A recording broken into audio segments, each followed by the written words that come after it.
It's your early breakfast with Africa Melane. Eating clean doesn't necessarily mean making complicated changes to your diet. Sometimes it starts with knowing how to read the label.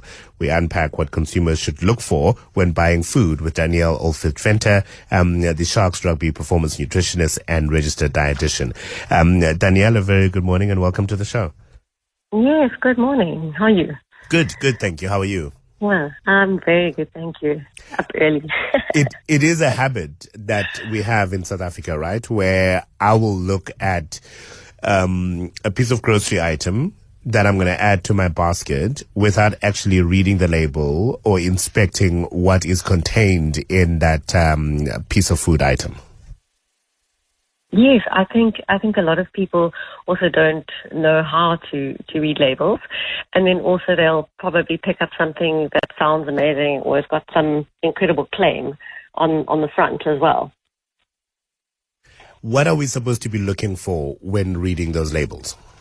So I think one of the most important things is not actually to look at the front, because often it'll say some claim that sounds healthy.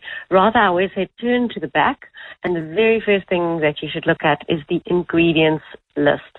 So the ingredients are usually listed from the heaviest to the lightest. So if you look at the first three ingredients, then you're going to get a good idea of what you're buying. And then the other thing is the nutrition panel. So on that little panel, you'll always see protein, sugar, and sodium. And I think those are good things to look at, especially probably your sugar and your sodium if you've got diabetes. And there's always 100 grams and there's always per serving.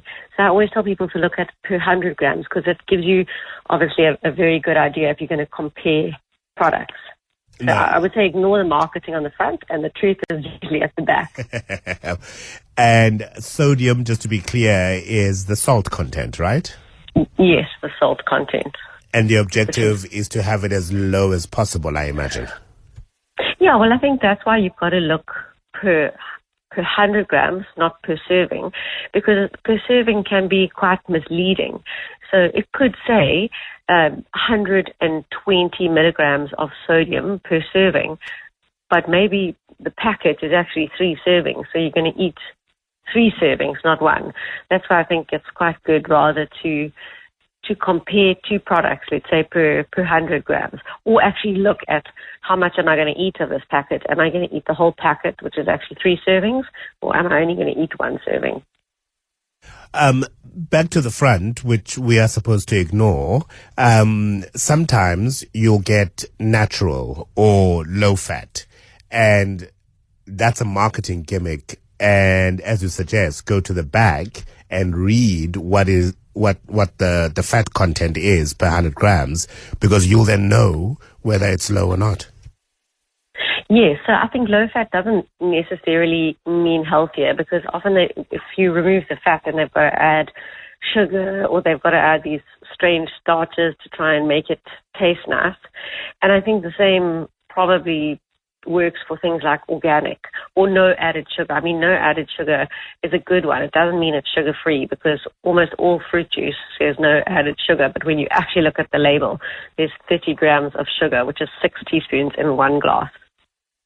And those 30 grams are natural sugars, right? So they haven't literally taken 6 teaspoons of sugar and added it to your, which is why when people go, gaga over juicing, I'll just go, think about how many apples you are putting into the juicer. Would you consume 6 apples in one sitting? Absolutely correct. Yeah. So I think you're juicing, sometimes you might add 6 oranges, but you're never going to eat 6 oranges. And then, of course, you're removing all the fiber as well. Yeah. Are we, as South Africans, au fait with what we need to be reading as far as labels are concerned, do you think? Or is it still a minority of South Africans who are taking care to read what it is that they're actually consuming? I do think, well, certainly the people that I come across, I think they're starting to read labels. I think a lot of people don't. But there is a lot of information out there, and of course with social media, there's always stuff about labels there. So I do think people are starting to realize that it's important to start to look at what's on the back. And I do feel that there are a lot of people who are quite health conscious, and they're starting to look at all the crazy things that you read in the ingredient list, which is sometimes quite concerning. I always tell people, if you pick up any bag of crisps, you'd be quite shocked to find all the wonderful, colourful words that are on the label. What's the Afrikaans saying? Goedkoop as dierkoop, right? Because sometimes you find that these more health-conscious labels and products will generally cost more per 100 grams of an item, for example, than a more mass-produced one. If you do have concerns about health, if you are conscious about what you're consuming, it's better to spend a little bit more and know exactly what you're consuming than choosing cheaper and possibly be poisoning your body is a bit excessive, I suppose, but causing more damage than good. Well, I think we don't need a trolley full of super expensive health food. I think if you shop around for foods that don't need much marketing, which is, your veggies, your fruit, your eggs, your plain yogurt, things like lentils and chickpeas, fish, chicken, nuts, seeds, all these things are whole foods. I think when you buy the packaged foods, that's the problem. And yeah, some of them do tend to be more expensive. I think we just need to turn it around, compare them, try not let the front of the packet make a decision for you. And just try to be a little bit more aware of what you're putting in your body. Absolutely. Good advice, Danielle. Thank you very much for your time this morning.